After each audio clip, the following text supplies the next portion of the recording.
the floor. There's going to be a couple of mics on each side at the end of the chairs there, and you will be able to, they're not there yet, so, but they'll be there soon. You'll be able to line up if you have a question, and I'll come back to that in a minute. But first of all, I'll just set the tone. You notice I'm wearing this t-shirt that says "You are here," because we are here. This is where we are right now. This t-shirt, as some of you may know, this slogan was first created by a very famous visionary, artist, poet, creative mind, who also was an activist and a passionate, outspoken human being for rights and more. And that person was John Lennon. Yep. So on that theme, today we're going to look at how can we take this beauty and magnificent, this joining together, this community, this information, this experience, this infusion that we are experiencing here back into our individual lives, into our communities, to our families, our children, our workplace, and to the institutions which we may be involved in out there. Those institutions, many of which, most of which need pretty radical change still. So that's the theme, is how can we do that? And your contribution is also asked for here, and of course this wonderful panel to answer some of your questions that may have arisen in these last 2.5 days. So just in case you didn't know who these guys are, and I know you do, I'll introduce them again from this end. The wonderful Deva Pramal, whose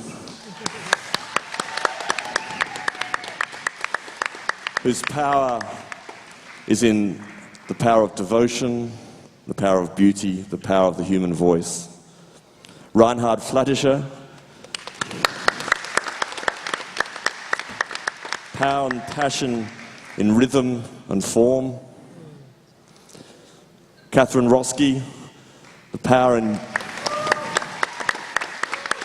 of education, and particularly of our youth in the world and the restructuring of education. Dr. Bruce Lipton, the power of science and belief and intention and the bridge between science and spirit. Zenith Virago, she's a local. The power of community and collaboration, and much more. And Kirk Nugent on the end here, of course.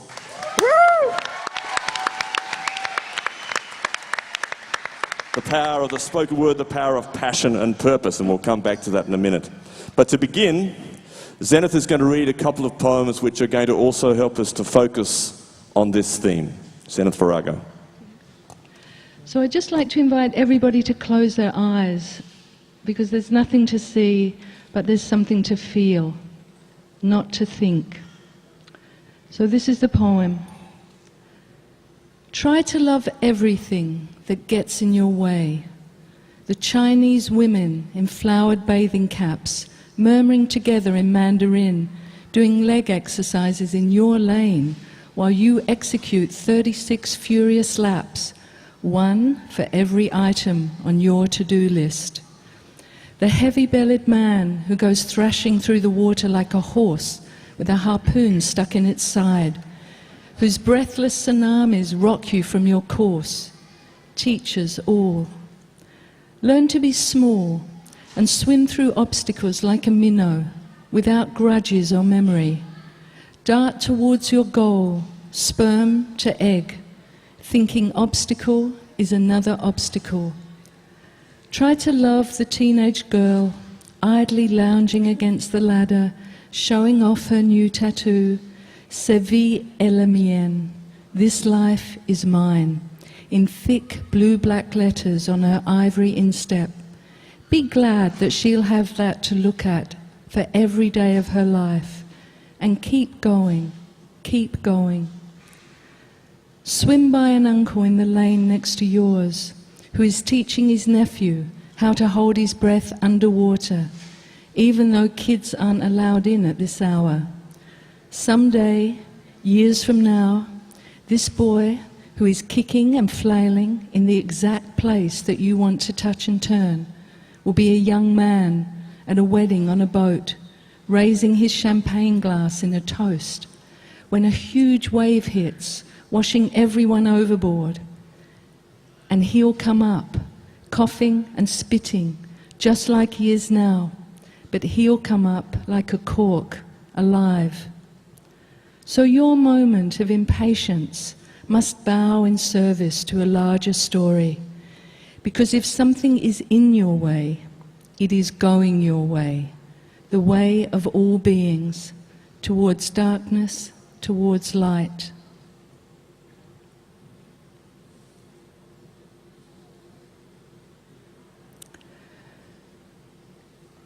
I will not die an unlived life. I will not live in fear of failing or of catching fire. I choose to inhabit my days, to allow my living to open me, make me less afraid, more accessible, to loosen my heart so that it becomes a wing, a torch, a promise. I choose to risk my significance, to live so that which comes to me as a seed goes to the next as a blossom, and that which comes to me as blossom goes on as fruit.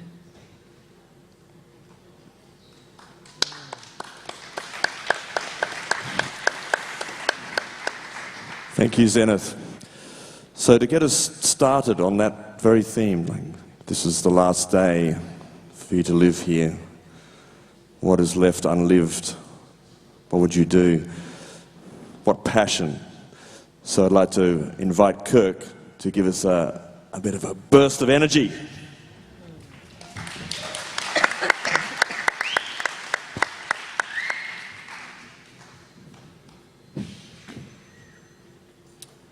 This is your life. Your purpose on this earth is not to please me, nor to fulfill your parents' unrealized dreams. We were not placed here to make concessions so that they could be proud, so they could brag about their seed, fulfill some unfulfilled childhood emotional needs. No disrespect, but let everyone be proud of their very own deeds. This is your life. I came to shine light into the dark, and like a dog against a hydrant, I am leaving my mark. We were not sent here to investigate someone else's idea of what we should be. The complacent life does not stimulate me. So forgive me if I feel no compassion for those poor souls who live to follow the fashion. Because if you want to live a life that's neither limited nor ration, then by God you must pursue your passion. They will tell you that it can't be done, as though you were delivered unto this world for your song to go unsung. Let the world scream that unattainable theme, but for you, there is no such thing as impossible dream. Ain't no mystery. Check the history. Look at the life of Oprah Winfrey, Muhammad Ali, Mahatma Gandhi. Do you remember what they told Walt Disney? They said, young man, you must be blind. You must have lost your rodent-loving mind, because no one would ever pay to be entertained by a mouse or anything of that kind. Now Disney's worth more than everyone in this room combined. Pursue your passion. Steven Spielberg was kicked out of the University of Southern California Film School because his grades weren't good enough. Pursue your passion. Russell Simmons refused to sign Madonna because he thought she had no talent. Pursue your passion. Brandy's teacher told her she was too ugly to ever become an actress. Pursue your passion. Bill Cosby used to shine shoes in front of Temple University. Pursue your passion. Michael Jordan was benched on his basketball team in high school. Pursue your passion. Larry Bird had problems making his team in high school and was benched his entire freshman year of college. Now here is proof that greatness is born out of zero doubt. In 1962, Decca Records dismissed 4 young musicians, told them that groups with guitars were on their way out. They left without a contract but refused to walk in pins and needles. Months later, they released their first album and called themselves the Beatles. Pursue your passion. Colonel Sanders was 65 when he fried his first piece of chicken, made millions after he told you it was finger licking. Pursue your passion. Lauryn Hill was booed at the Apollo. Luther Vandross was booed off the Apollo. Not once, not twice, but 3 times. You got to keep coming back, ladies and gentlemen. Forget the limitations set by your fellow man, because when you pursue your passion, provisions will be provided for your plans. Let others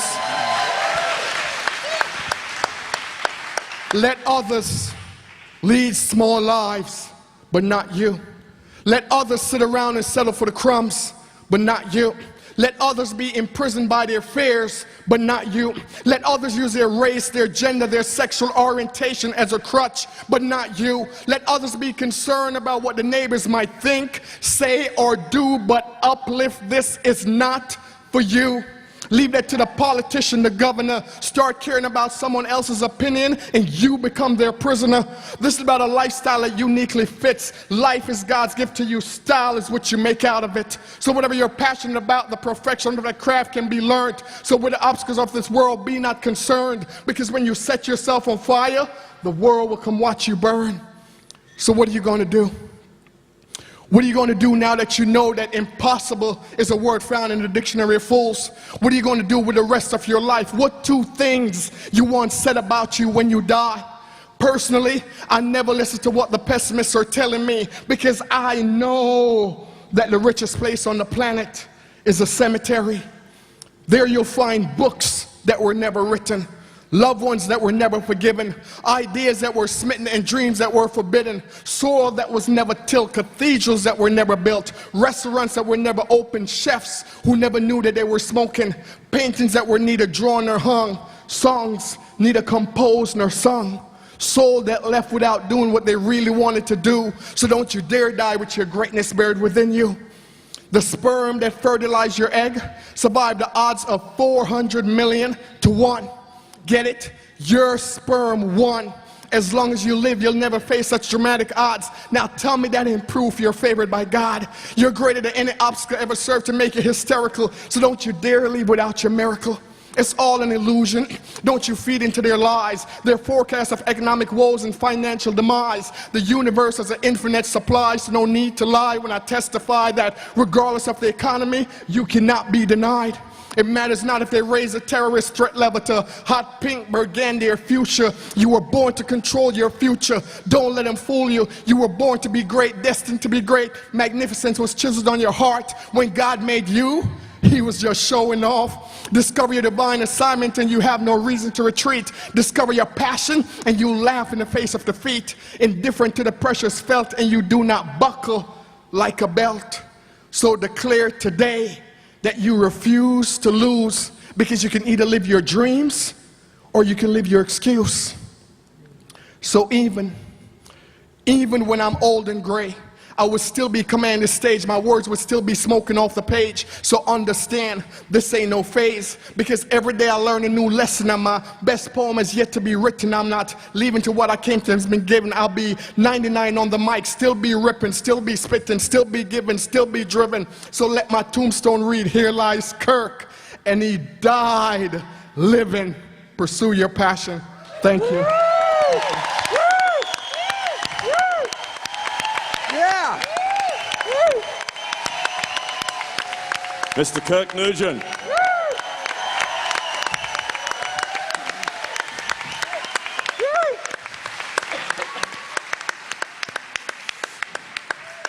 I doubt whether there's one person in the room that he has not spoken for just now. All right? So we're looking at your passion, our passion. So you can either ask a question of our panel, maybe to one individual or to the whole panel if you like, about your passion, about their passion, about what you've heard here, or you might like to also make a statement.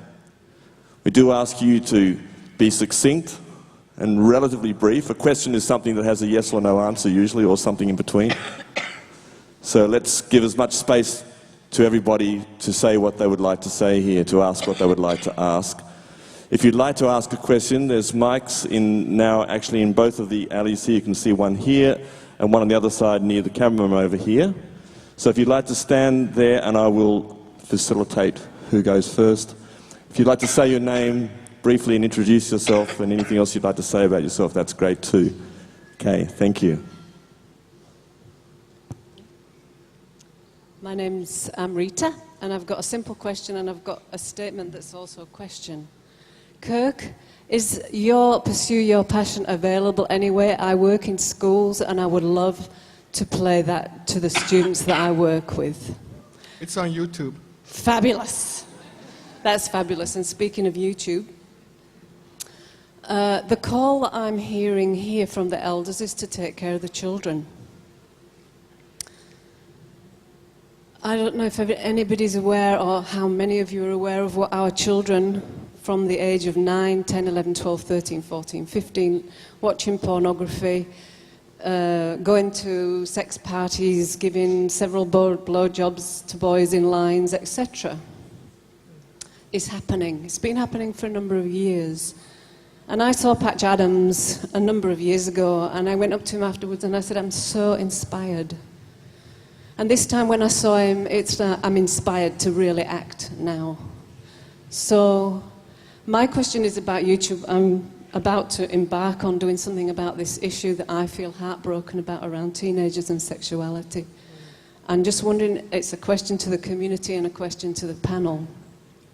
If we're becoming elders and if we're uplifting ourselves, how do we take, and I'm going to do my part, so I'm not asking it for an answer for me personally, responsibility for the lack of education we're giving our children, that they can do these things without any wise guidance, with dreadful regret, with lots of self-harm, and that they are cutting themselves and drugging themselves and getting out of it in order to do these things. So it's a community question as well. What can we do? Because it's not nice. It's heartbreaking. And if we're going to stand up for ourselves and for this world, then we've got to look back and do something for our children.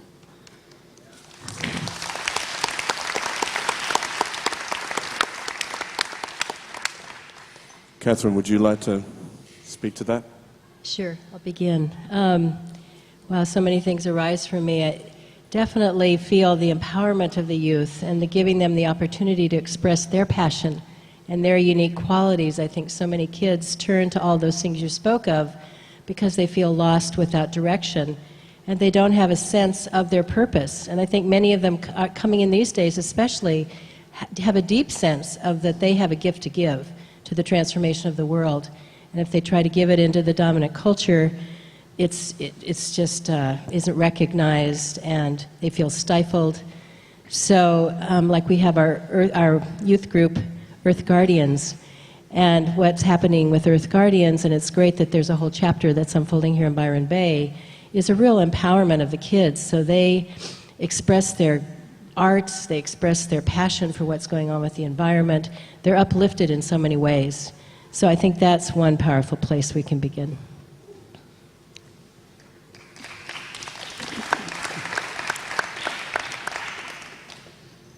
And for me, I think one of the important things we can do with our youth is to teach them about death properly.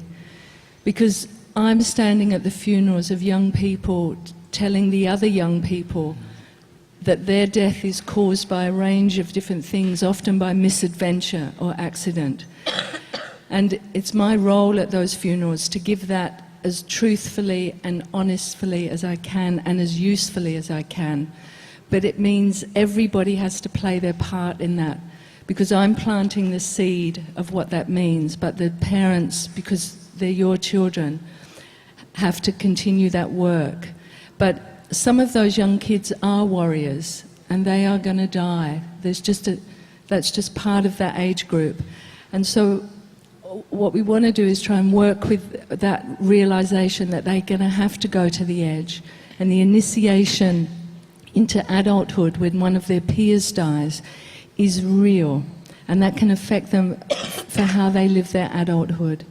So I really invite, in amongst everything else with education, is the reality of death and dying and the consequences of their actions.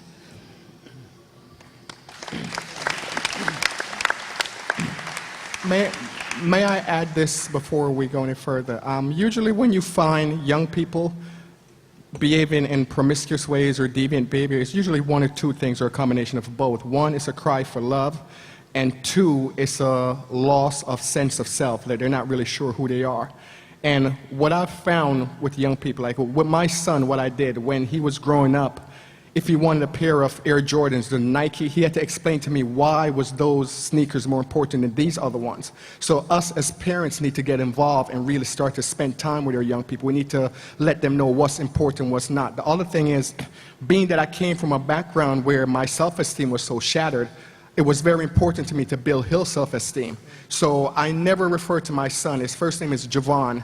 I never just refer to him as Javon. If I'm in the office and I hear the garage door going up like he's riding his bike from school, I'll say, "Is that Javon the Great?" And he'll say, "None other." So because of that,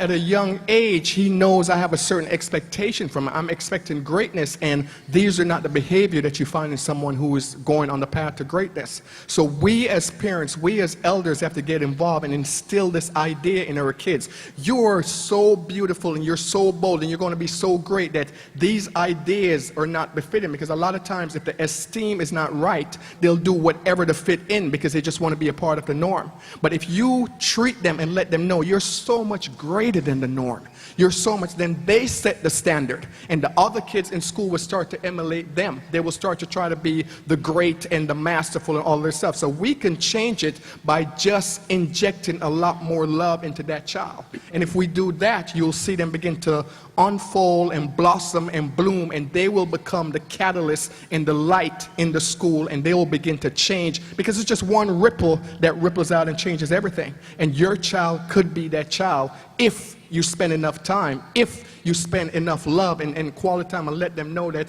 there's nothing on this planet more important than you. Yes, I know I have the mortgage and the car payment and all this stuff, but baby, there's nothing more important than you right now. You do that and you'll see the change.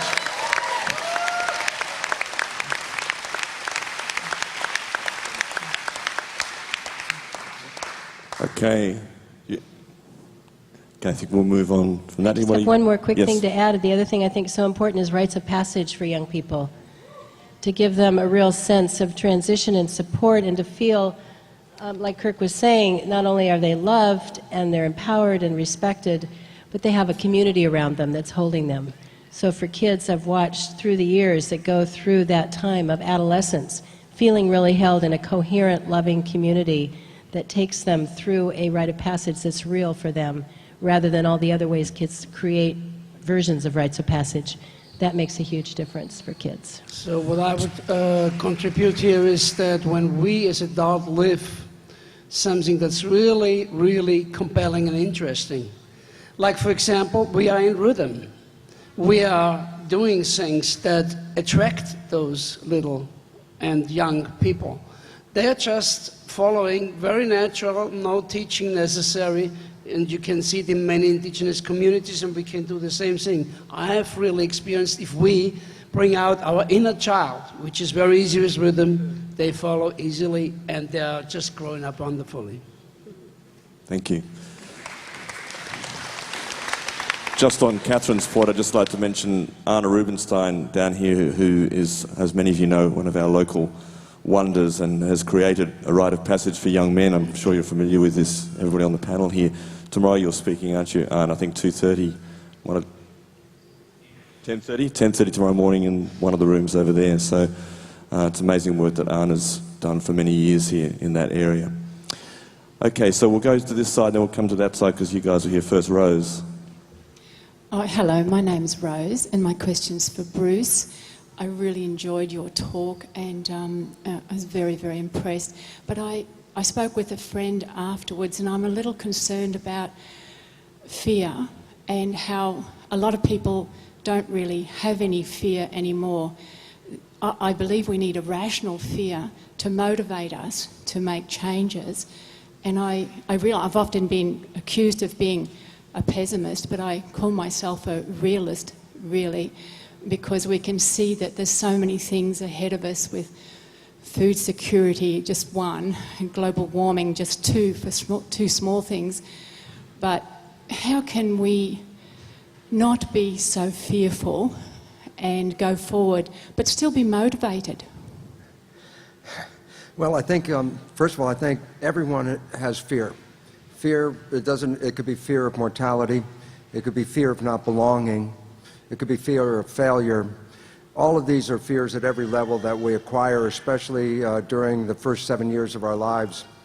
And that what we really have to do, as Kirk said, is really teach the children how powerful they are, because look, in truth, every one of us is a creator in this room. Every one of us is directly connected to Spirit. Every one of us is a piece of God. When we start to recognize that, and we've said that for 1,000 years, I see the God in you, you see the God in me, nice words, but is there any follow-up to the words? And this is the most important thing, because when people recognize how powerful they are and how creative they are, then there's always an opportunity to never end with fear and say, I'm just blinded by the fear. The fact is, when you have self-empowerment, you will overcome anything.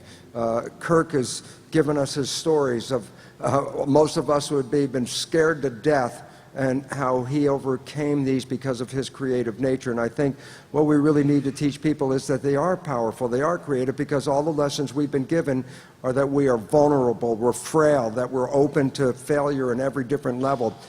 That's certain death. That will inevitably cause a decline of the system where we are today. That is the failure of where we are today, because when a few people can then program everybody else to be in fear, they have power and we don't.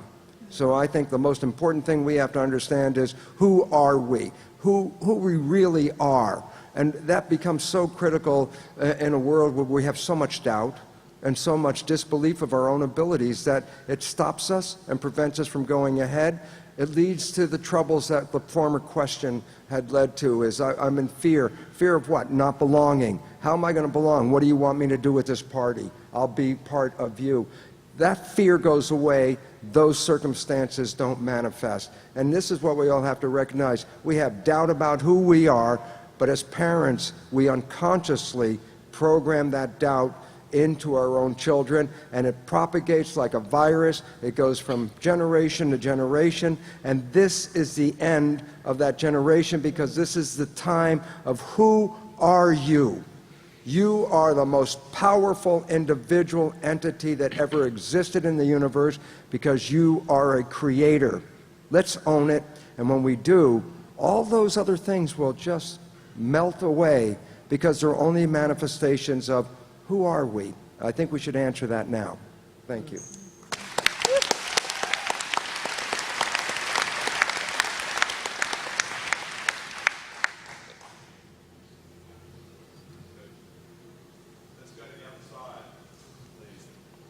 Hi, I'm Ra. I've got a question for the lovely panel. Bruce, your talk was awesome yesterday, as was everyone's so far. It's just been amazing. The question I've got is, you're talking about reprogramming, which is a follow-on sort of from the previous question. Do you have any effective, efficient tools on making substantial reprogramming in your mind of really core belief systems, especially for adults that have been embedded for so many years, like the way you eat, you know, the core fundamental things, and your opinion on how to reprogram that as an adult? Thank you for the question. I so appreciate it, because I didn't put it in the talk yesterday, and to me it's one of the most relevant things. I end up the talk telling you, okay, you've got these programs, and walk off the stage and everybody, oh.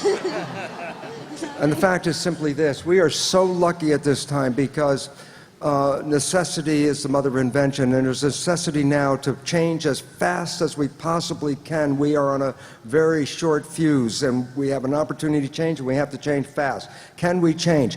Absolutely. Can we change fast? Absolutely. But the whole idea is this: we never understood the connection between the conscious and the subconscious. How many of us have spent so much time talking to ourselves, saying, I can do better. I say to myself, okay, as Margaret says, donuts, she calls them circles of death. And the whole significance about that is, like, there's a little sticky note that says, don't eat the donut. And the next thing I know, I'm sitting there with a donut in my hand, and the whole anger starts to be self-directed. How come, why are you eating this? Why are you so stupid? Then I start berating myself. The whole question is this: who are we talking to when we're talking like that? The whole concept is that if we talk to ourselves, we're going to change something. Let's just get that fact right out of this thing right here. For a simple reason. Yes, there is somebody in the conscious mind. That's you, your spirit, your source. But who's in the subconscious mind? Nobody. It's a machine. It's as much as like a tape recorder. Why is that important? I put a program on a tape recorder, I push the button play, you say, I don't like that program, and I say, great, and I say, go talk to the tape recorder. And you go up to the tape recorder and you start talking and talking and telling it, stop the program, give me another program. I say, so how long will it take before the tape recorder changes? And the answer, it will not change that way. You have to learn how to push the record button. And now there are new modalities that are effectively called belief change modalities, which include energy psychology. These are opportunities in which you can engage a process called superlearning. Superlearning allows us to integrate our right and left hemispheres, the logic and the emotion part of our brain.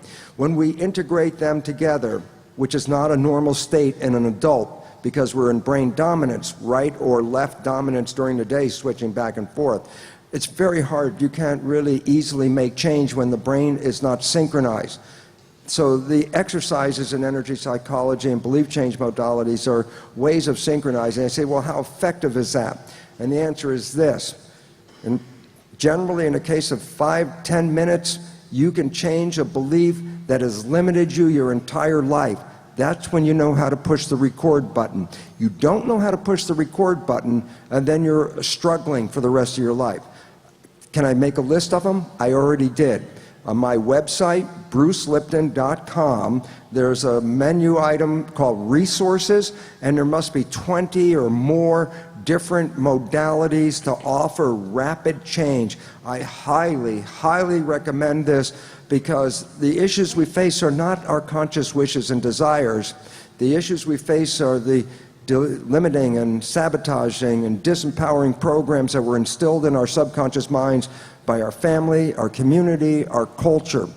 And why it's so necessary now is because we can make these changes, and I really want to emphasize that, because if you want to make a change, that would be my suggestion as the first resource. Go into this new understanding and rewrite these beliefs, and they can be done in minutes. And what's interesting, at least one of the modalities that I work with, all of this used to be, you go through this modality and then you come out of it and you say, oh, my life feels good, it's changed. You go and you make change, and then the skeptics say, oh, is that new age woo-woo stuff? You know, it's like, how do you know anything has happened? Well, I just want you to know, recent studies by neuroscientists that were doing brain mapping have revealed that these techniques profoundly, objectively change the subconscious in minutes, so we don't have to struggle for hours and months and years to rewrite these things.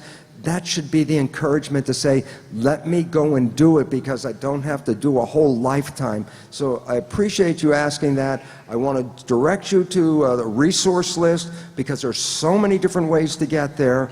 But what's so important is this. It's not a struggle to change when you know how to push the record button. Until we do that, everything has been a struggle. But please let me encourage you.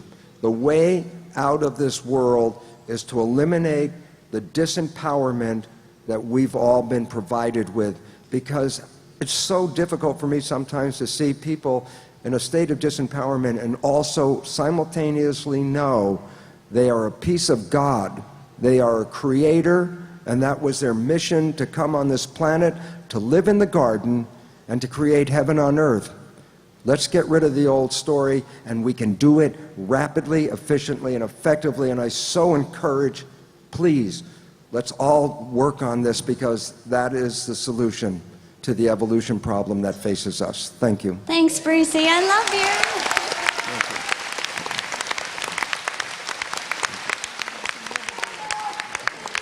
Okay. Probably summed that up pretty well, that question. I think we'll move to the next question. Beautiful. On this side, please. Thank you. My name is Neil. This is a question about emotions.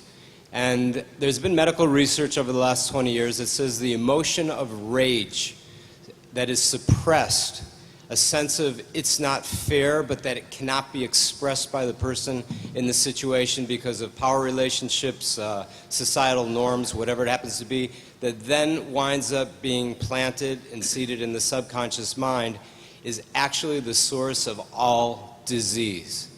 How do you feel about that thesis? Anybody besides Bruce? We can come back to Bruce for sure. Anybody? Well, just I'll start something, maybe then we kick this off. It basically says this: yes, of course, because you consciously don't want to do it, because you consciously repress the rage, you consciously prevent it from coming into your life. That's really great, because on the outside, you're not expressing any of that stuff, and people go, oh, that person's under control. That's really cool, except for the fact that 95% of the time you're operating automatically. The rage emotional chemistry, which is a derivative of the programming, is being released by the brain whether you want to recognize it or not. And so that becomes the biggest issue. You say, okay, I'm not holding on to rage. And I go, not in your conscious mind you're not holding on to rage, but while you're not paying attention, this brain is dripping the stress chemicals into your system. You're undermining your system. And all of a sudden you say, you know, I've been living so well. I eat a great diet. I do all this exercise. And where the hell did this cancer come from? And the fact was, we seeded it with the chemistry, as you were talking about, that is continuously being released. Whether or not you suppress it with your conscious mind, it's still running. So that's why, for the healing that we need to talk about, and I talked to some people outside that was interesting, because we said, somebody was talking about a cancer issue, and they said, oh yeah, we're working through our consciousness, you know, we're doing the exercises, we're doing all this stuff. And I go, this is really great. What are you doing about the subconscious program? And the fact is, well, I'm educating the conscious mind. I go, yeah, but you've never changed the program. It's operating whether you see it or not, and that's why it's called subconscious. So basically it says, you may not express it consciously, but your biology is expressing it continuously until you change the program. And that is so critical. So just because you're not thinking about it doesn't mean it's not working. And that's, I think, the most important point we have to understand.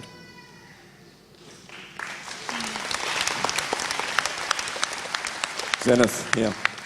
And of course, I sit by the bedsides of a lot of people who have lived their lives just in the way that Bruce is saying, and they are angry that they are dying for a range of different reasons. And cancer is not just caused by emotions. There's lots of toxins in the universe that are feeding into people's bodies. And so I just need to say that, because we've got that whole Louise Hay approach to cancer, and sometimes that doesn't serve a person who is suffering from an environmental cancer as well.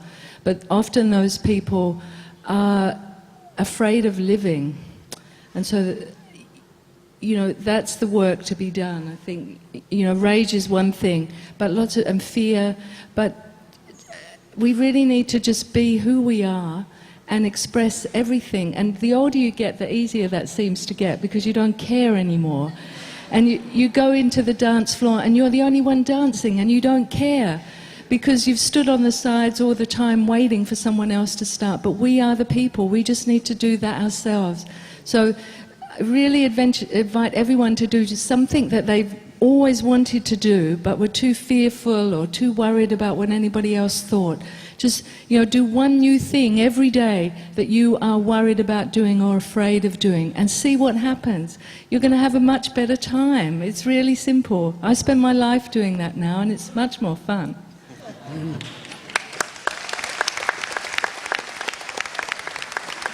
I'd like to ask, on that note, actually, on doing your passion, I'd like to ask Deva, with the power of mantra, to move, remove, shift those kind of emotional states. Can you comment on that?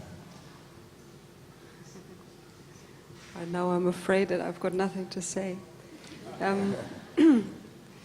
Yeah, it feels like that the power of the mind is so strong. Like we said, it's so intensely strong, and it's usually totally misused. It goes down the drain in misuse. You know, it's used up in futile chatter.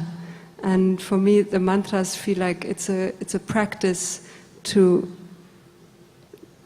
use that power of the mind in a concentrated way, to first make it like a pointed, like a point of focus. And then after that, we can just let it go, and it can come to a silent space. So for me, the mantras are really actually a doorway to come to the silence, which I find is the ultimate joy and happiness when we can be silent within, or when we can be silent together.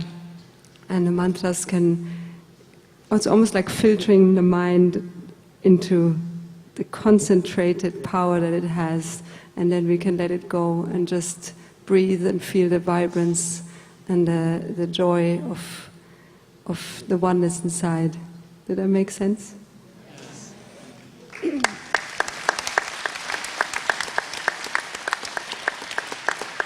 I just wonder then too, is silence itself a balm for the subconscious?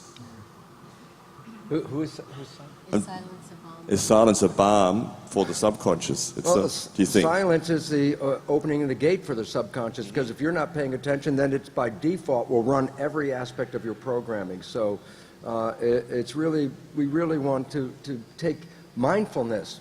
That was the whole idea of mindfulness. I mean, it's the whole practice, the Buddhist practice of mindfulness is what?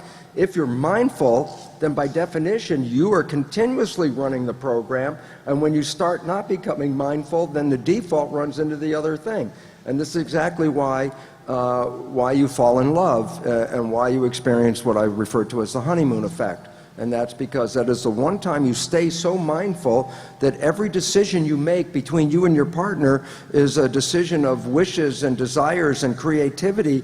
That's all of a sudden it's heaven on earth. And then the moment your mindfulness starts to drop out of the picture is the moment that that honeymoon starts to disappear. So is that the greatest message or not? It says when you were mindful and you didn't run from the program, you had heaven, and when you let go of being mindful, it turned back into hell. I think it's pretty clear what the meaning of that is.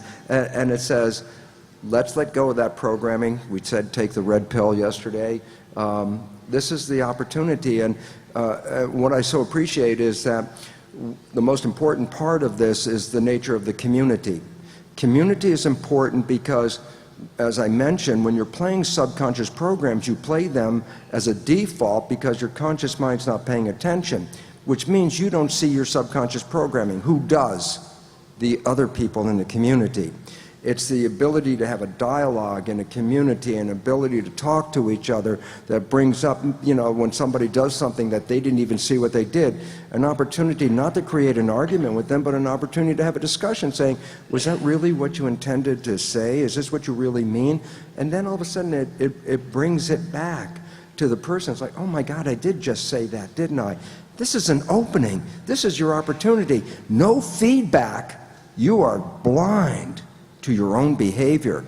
A community is what says, I am here for you, and if I see you are being self-destructive, it really gives me an opportunity to communicate with you so you have an option to change your life. That happens in community. It does not happen in a world where people don't talk to each other.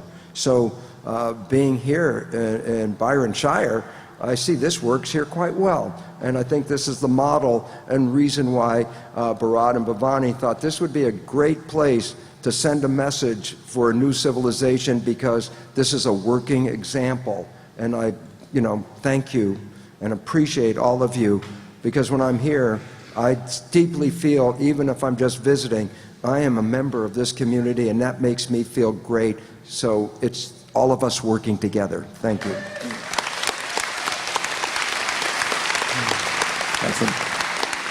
I'd like to pick up on that and just really encourage all of you as you go back to your homes. I know people are here from all over the world, that you really, what Bruce said about forming community, even with a small group, and being able to reflect to each other and be in truth and integrity together, and love and kindness and respect, and share from the heart and create a resonant field out of which your passions can be supported.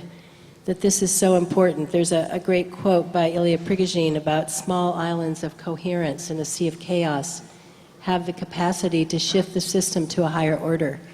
And I feel that's what we're being called to in these days. And what we did in the experience with the Wheel of Co-Creation after Barbara's Theater of Our Birth was to experience that. Here we were coming together in somewhat random, although nothing's really random, but with people you didn't necessarily know, and there were so many depths of sharing and heartful exchange that happened. And if you continue this when you go back to your homes or here in Byron Shire, that there's a lot of potency of how we can then create a planetary co-creative culture together.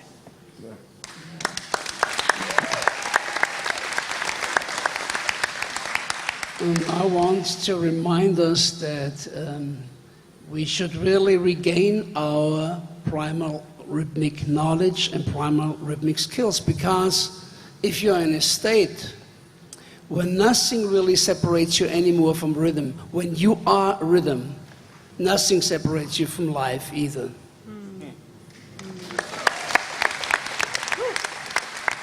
Yeah. Okay, Narada. My name is Narada. I'm a local around here. And during that process on the first day, my passion in the frequency holders group is to bring through tools to accelerate the process of conscious evolution on the planet. And I'm so glad to see that there are so many gorgeous beings here who obviously are doing that on one level or another. Most of the presenters here, I feel, are doing that on their own level in society. My particular way of working is with sacred geometry, and I have a gift to offer at this time. At the back there, next to the CSG coal seam gas mining table, I've left a pile of posters which have a mandala on them, which has the astrological chart for this moment now. It was made about 3 years ago.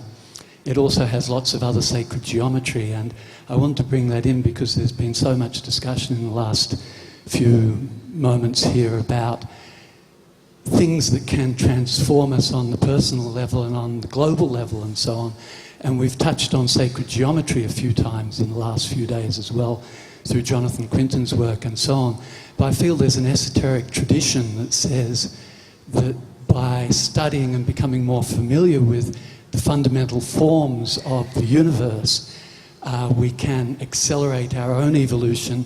And I feel that that's one of the main tools to give society, to take it out in a broader way, to take it out not just as geometry, but as the principles of studying the fundamental forms and the fundamental principles, and using that to accelerate the change in society. So if I have a question for you, really, it's to come back to this moment when we're passing through the eye of the needle, and among us here there's this massive feeling of transformation.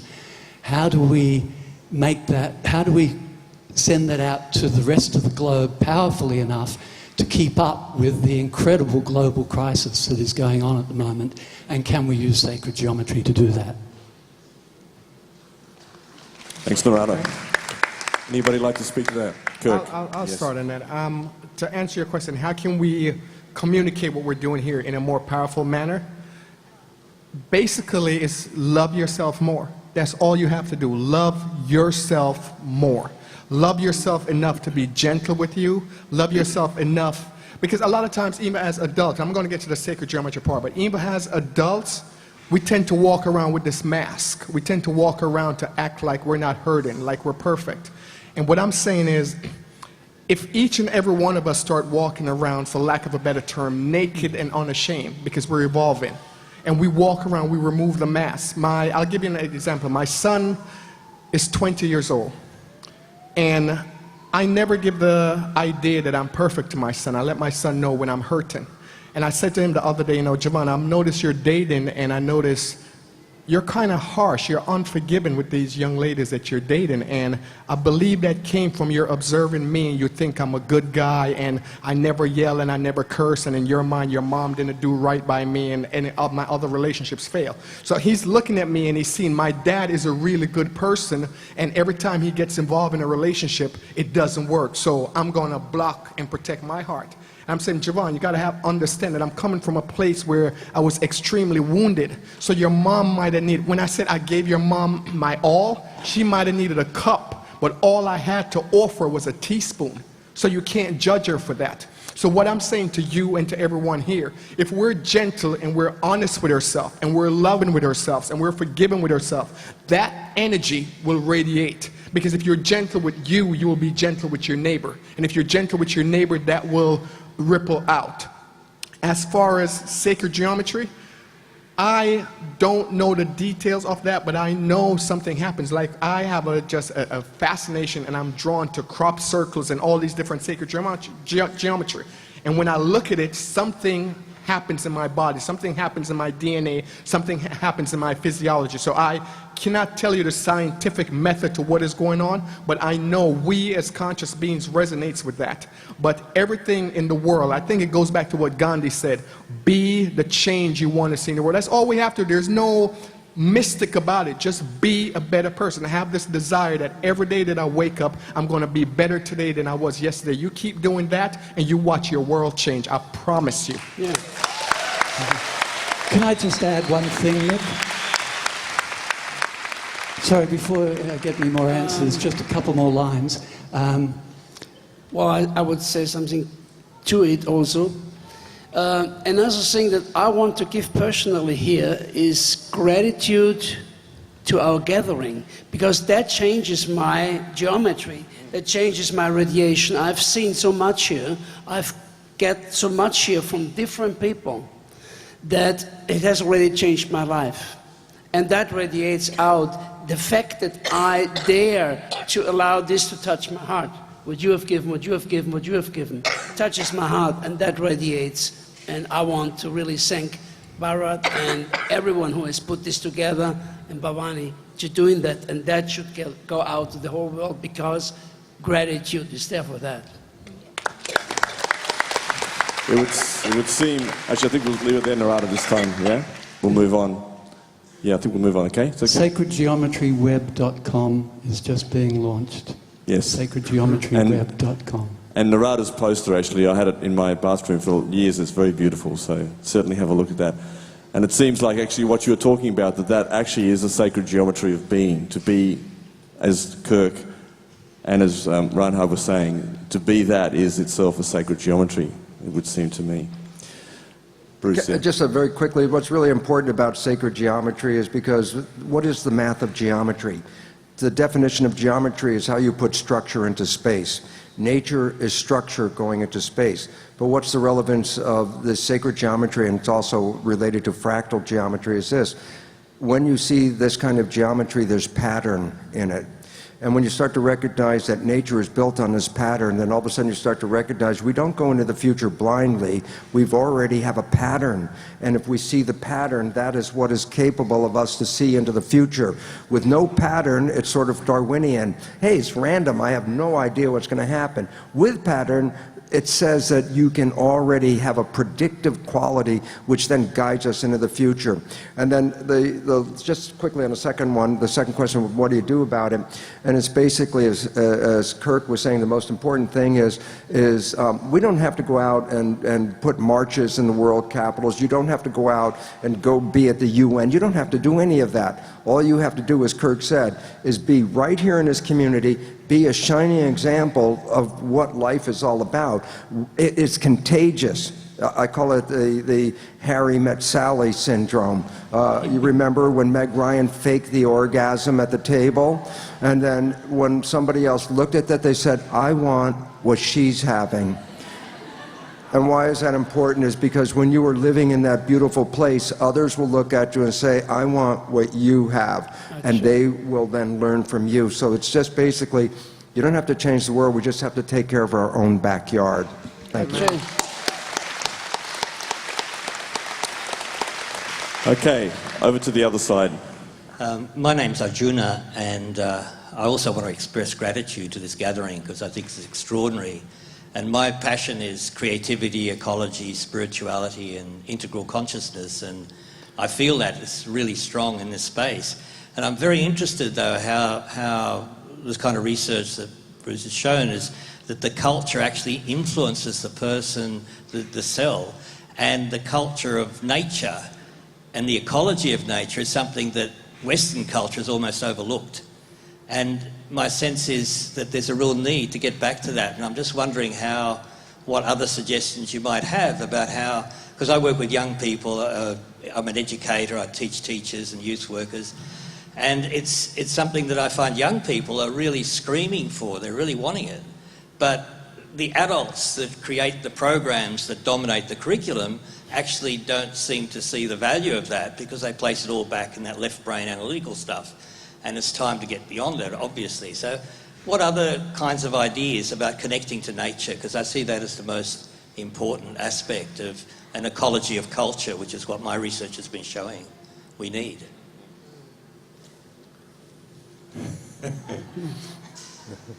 Hello? Hello? Hello?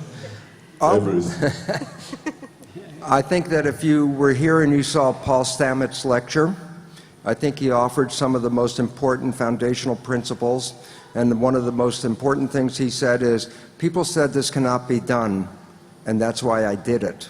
And I think this is what we have to do, is say, it's what we want to do, it's what we want our children to do. The children want to do it. We don't even have to ask them to do it. They will participate in any way possible to do this. What we have to do is start listening to the children. And I think we ought to encourage them in their wishes and their asking of questions and take them by the hand and follow them. I saw Arne Rubinstein's work and pathways, and I walked away from seeing young men, young boys when they started, and a week later young men when they ended, going out into the wild with their dads.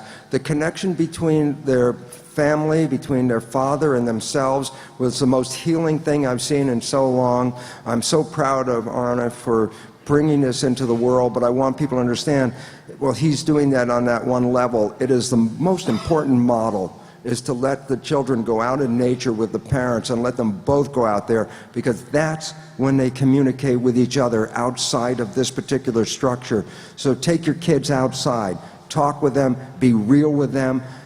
Stop being the parent sometime and start being the confidant and start being the friend. That's why they generally don't talk to the parents, is because we're always, oh, this is what you do. And the kids sort of like, they can't deal with that. But I think when we start asking, what is it you want to do? What is your question? What is what you want? It's the communication. And this, in our parent-child, the way we stratify that, we prevent this dialogue. And then they grow up not talking to us. Why? They never had a dialogue with us in the first place.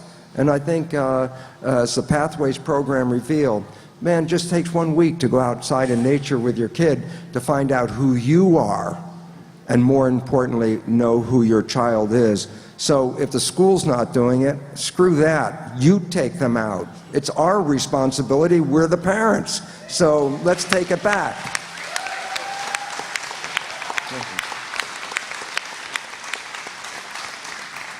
We have a community in New Mexico called Hummingbird Community in the USA.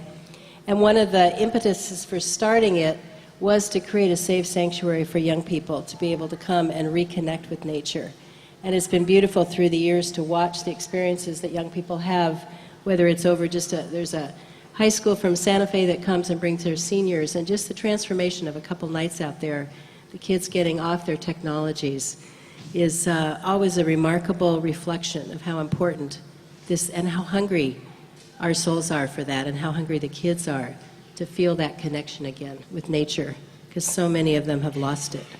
So, totally did all that.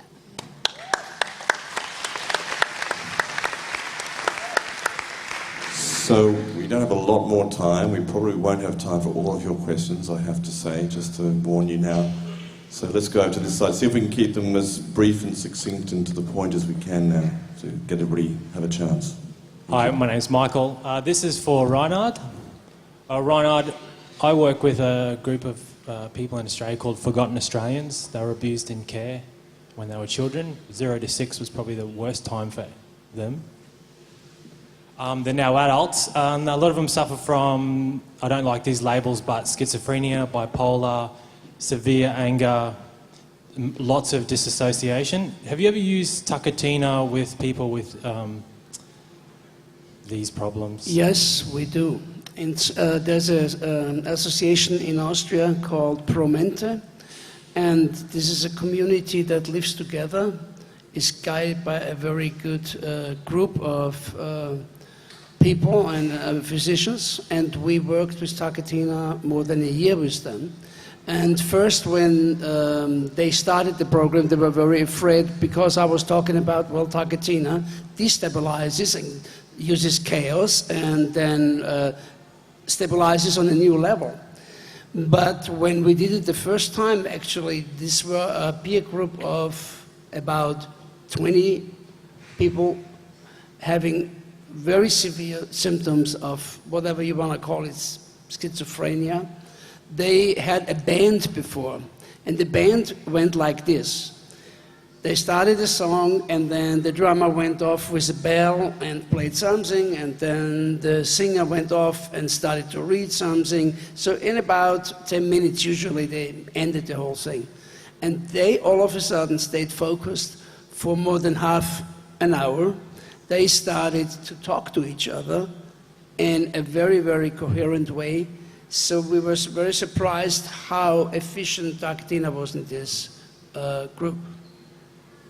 And we are continuing this work. Thank you. Great. On this side. Hi, Brett Elliott. I wanted to thank you, especially Kirk, for opening up this conversation about spontaneous evolution with some prose that really inspired me and lit a fire in me. It was really exciting. I know all of us are here for a spontaneous evolutionary moment, especially giving this 21st, 22nd, 2012 story. It seems like an incredible irony that at a time of supposed high consciousness that we're also witnessing unprecedented degradation of our planet, that is accelerating to this day. And I was wondering if you'd like to comment on that. I know for me, it hurts me physically. I feel the hurt that I see in the world and sometimes feel quite frustrated as to how to respond in a powerful way, and we love ourselves, but now is such an important time for direct action. So yeah, just a few comments on that, if you'd oblige me. Thank you. Thank you. Thank you for your question and also your comment. I believe right now why we're seeing a lot of contrast and we're seeing a lot of stuff that we don't like, and I believe where we're going, all this nonsense has to come to the surface. It's like these are the different isms that we've buried over the years, over the decade, over the centuries. We're seeing everything coming to the surface. But also why I'm very hopeful, and I've never been this hopeful in my life. I speak on the college market in the US, and I've been doing this for over a decade. And I'm telling you, without a shadow of a doubt, this generation, the new generation that's coming in, they're the most promising generation we've seen in probably the history of the world. And the reason why I say that is because this new generation, they're not buying into our bull. They're not buying into our foolishness.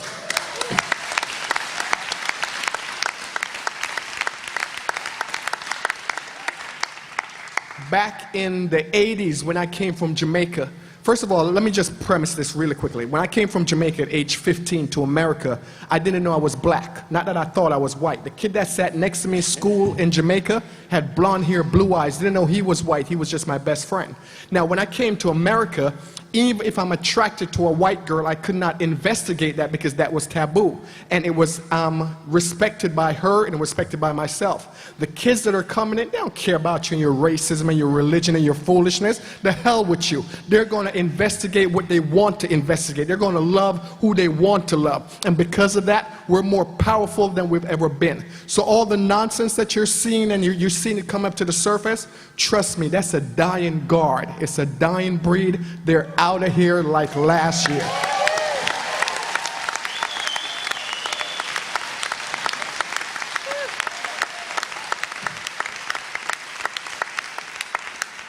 Okay, well, that's actually a pretty good place to start wrapping up. So unfortunately, we don't have any time for the rest of the questions today. Apologies for that. In a moment, we're going to finish up with a big circle in here and some moms. It happens to be just while I remember, this is an event that is linked to many events around the world, obviously, in this period of December 20th, 21st, 22nd that we're in. And that one of my favourite words, that syzygy. That syzygy, that conjunction of these events is a very powerful moment in time. For example, at the moment there is, about half an hour ago, there was launched 1 billion OMS around the planet. That's a lot of OMS. So we've had quite a few here already, but I think in a moment we'll have a circle and we will finish this particular segment with a bit of that. But just before we do, very quickly, if there's any of the panel who'd like to just add very briefly a 1-minute statement to anything that's been said, if you have some passion that you want to express to finish up, yeah. I have some passion and I can't stop it. I'm here. And I have a question, open question. If we already had used all the tools that I've given to us already with all this beautiful talk, and if we were already ready as a community, what will happen now if we incarnate this magic of love right now? Not in trying to get better, but we are ready now. What will happen? A big party. I don't know. Yeah. We're doing it. It's happening. May I end by just saying this really quickly? I just want to leave you guys with this. You are the center of your universe, and you're far more powerful than you're realizing right now, but you will wake up to that.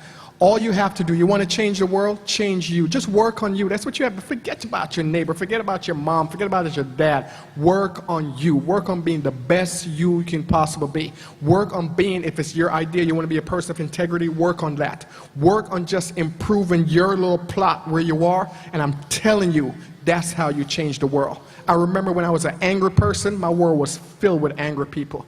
As I changed, my world changed. Nobody around me changed. That's all you have to do. Work on being the best you that you can be, and you'll see your world just reflect all of that. I promise you.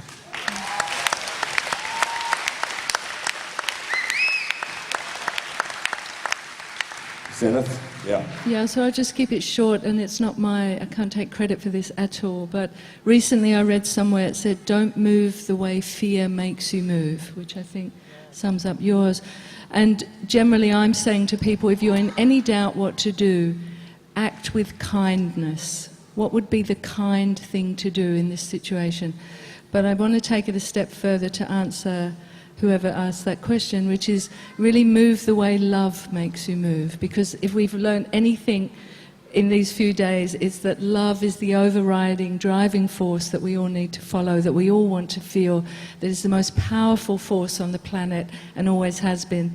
And you know, we are that. And if we take out a quarter of what we've filled up with here and start to use that as we step back into our other lives, to really be the change we want to see. I just love it, it's so simple. And also, you know, a journey of 1,000 miles begins with the first step. So just take one step, be kind, do something loving, and just see how it feels, and it will grow. And it's so simple. It's not a complex thing. Okay, so let's all take the next step on the path of love and form a very large circle in this room, including you guys, if you will.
It's a beautiful circle.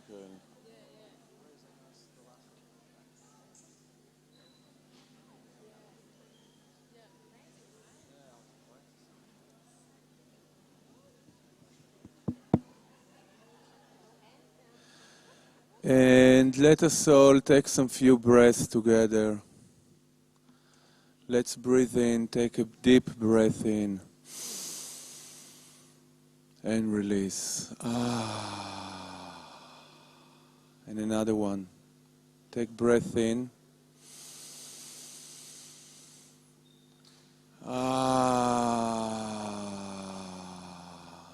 Let's take one breath in and really let go everything. Deep breath in.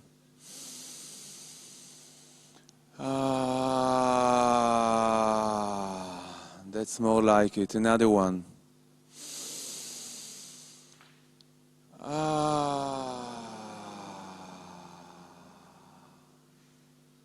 And let's take one deep breath for Om. Breathe in.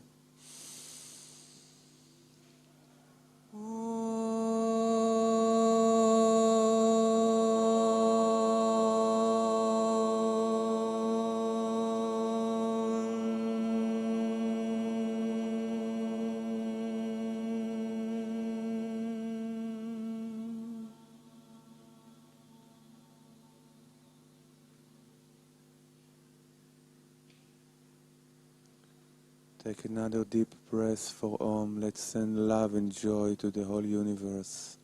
Deep breath.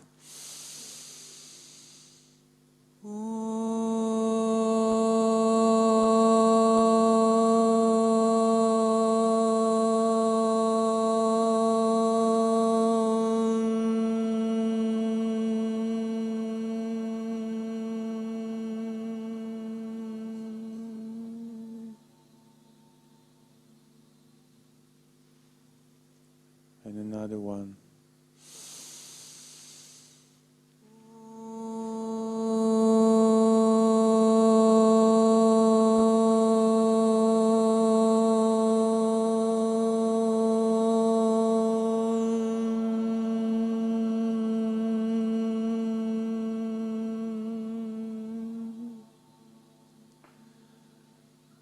And we'll start an on wave,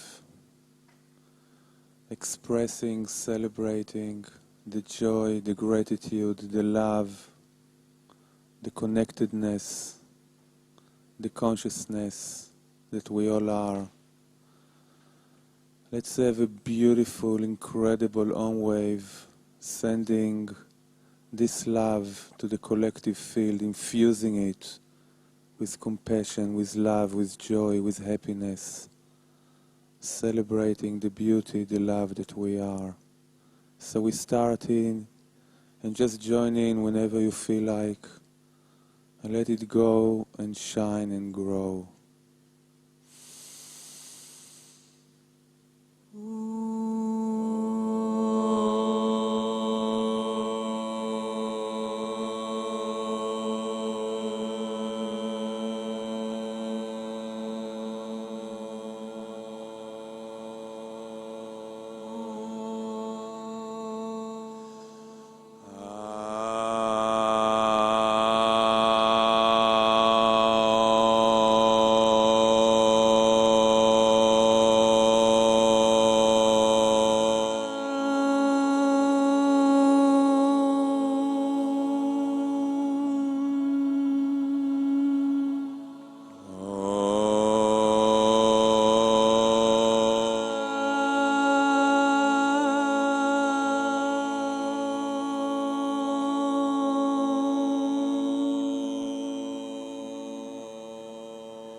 Let there be peace and love among all beings of the universe. Let there be peace. Let there be peace. Let there be peace. Om Shanti, Shanti, Shanti.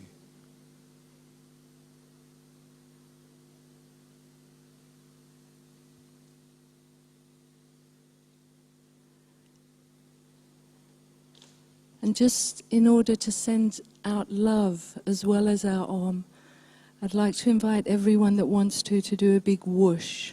This is a very North Coast activity at lots of events. And what it does is we are all holding hands with our fingers pointing out. And we're going to go down, we're going to touch the earth. And then we're going to come up and shout as we touch the sky. But the word we're going to do is love. So for all those that are very experienced whooshers, I invite you to really go for it, to encourage the virgin whooshers, because they can take this back to their communities. So I'm going to do it, but so everybody that's familiar, and we're all saying one word, which is the word of the festival, which is love.